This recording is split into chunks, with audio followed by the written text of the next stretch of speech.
নমস্কার বন্ধুরা, চলে আসলাম আবার একটি লোভনীয় রেসিপির ভিডিও নিয়ে। তো সেটা তো আগের ভিডিওতে বলেই দিয়েছিলাম কিসের রেসিপি দেখাবো। তো দেখতেই পাচ্ছ এরকম লাল লাল একদম আলুর দম দিয়ে এরকম বাসন্তী পোলাও যদি খেতে চাও তাহলে আমার এই রেসিপিটা অবশ্যই ফলো করতে হবে। তো দেখতে পাচ্ছ প্রথমে নিয়ে নিয়েছি চাল ধুয়ে আর একটা ছাকনাতে করে আমি জলটা ভালো করে ঝরিয়ে নিয়েছি। সে তোমরা যে কোনো চালের পোলাও করতে পারো, শুধু বাসন্তী পোলাও বলে না।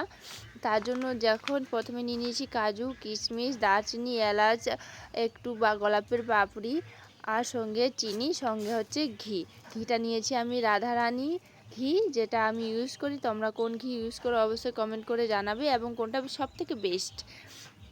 তো এটা একদম রেসিপিটা একদম সহজ আর অল্প অল্প প্রয়োজনীয় জিনিস দিয়েই হয়, আর এটা একদম খেতে দারুণ সুন্দর।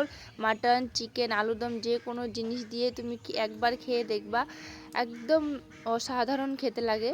তো প্রথমে আমি ঘিটা দিয়ে দিলাম আর তার উপরে দিয়ে দিলাম হলুদ। এখানে কোনো ফুড কালার ইউজ হবে না, যদিও এটা হচ্ছে ঘরোয়া পদ্ধতি আর ঘরোয়া পদ্ধতিতে কোনো ফুড কালার ইউজ হয় না, তার জন্য এখানেও হবে না। জাস্ট হলুদ আর ঘি দিয়েই এই পোলাওয়ের কালারটা চলে আসবে, একদম হলুদ কালার।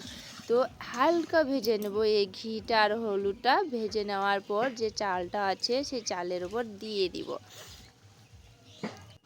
দেওয়ার পর এটাকে হাতের সাহায্যে ভালো করে নাড়চাড় করে মেখে নেব, একদম সম্পূর্ণ চালটা যেন ভালো করে মাখানো হয়ে যায়, তাহলেই হলুদ কালারটা কিন্তু চলে আসবে। ফুড কালারের কোনো প্রয়োজন নেই।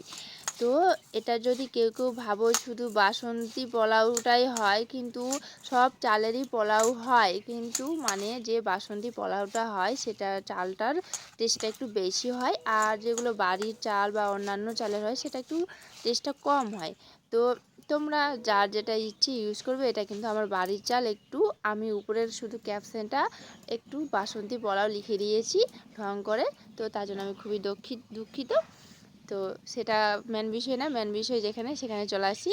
তারপর আবার আমি সেই কড়াইয়ে একটুখানি ঘি দিয়ে দিলাম আর তারপর অয়েল দিলাম। এটা তোমরা শুধু ঘি দিয়েও রান্নাটা করতে পারো। এখন প্রচুর গরমের সিজন চলছে, তার জন্য আমি অতটা ঘি দিলাম না, অতটা ঘি খাওয়া এখন স্বাস্থ্যের পক্ষে ভালো না, তার জন্য একটু কম করে দিলাম, সঙ্গে একটু অয়েল দিলাম। তারপর যে কাজু, কিশমিশ, তারপর দারচিনি ওগুলো রেখেছিলাম ওগুলো দিয়ে দিব। এগুলো একটু ভেজে নেব লাল করে, বেশি ভাজার দরকার নেই, হালকা লাল হলেই চলবে। তো দেখতে পাচ্ছ এই যে লাল হয়ে গেছে। আর আমি যেহেতু কাঠের উনুনে রান্নাটা করছি, তো আমার উনুনের আঁচটা একদম মিডিয়াম আছে। তারপর যে চালটা রেখেছিলাম সেই চালটা দিয়ে দিলাম। চালটা দেওয়ার পর এটা কিন্তু বেশিক্ষণ ভাজবো না, হালকা করে, যত কাজু কিশমিশটা একটু ভালো করে মিক্স হয়ে যায় সেরকম পরিমাণে একটু ভেজে নেব। আর চালটা আর ঘিটা যেন মাখানো হয়ে যায় চালের সঙ্গে ভালো করে, সেরকমভাবে ভাজবো, কিন্তু বেশি ভাজার কোনো প্রয়োজন নেই। তো দেখতে পাচ্ছ আমার মোটামুটি ভাজা হয়ে গেছে। এখন জলটা দিয়ে দেবো। আর এই পোলাও রান্নাতে এই জলটা দেওয়াটাই হচ্ছে মেন বিষয়, যে জলটা কতটা দিব, কেননা জলটা বেশি দিলে কিন্তু হবে না।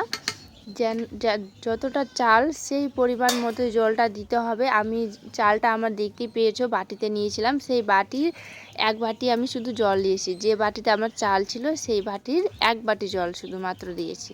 তারপর দিয়ে দিলাম হচ্ছে লবণ, যতটা স্বাদ মতো লবণ হবে ততটাই লবণ দিলাম, সঙ্গে ওই চিনিটা দিয়ে দিলাম। চিনিটা দিলে একটু মিষ্টি মিষ্টি করে, আর পোলাও তো অলরেডি মিষ্টি মিষ্টিই খেতে লাগে, তার জন্য মিষ্টিটা দিয়ে দিলাম। তারপর একটু হালকা নাড়চাড় করে নিয়ে দমে বসিয়ে দেব। যে পাত্রটা দিয়ে ঢাকনা দেব সেই পাত্রটাতে যেন কোনো ছিদ্র ভালো করে বন্ধ হয়ে যায়, সেই হিসাবে দিতে হবে।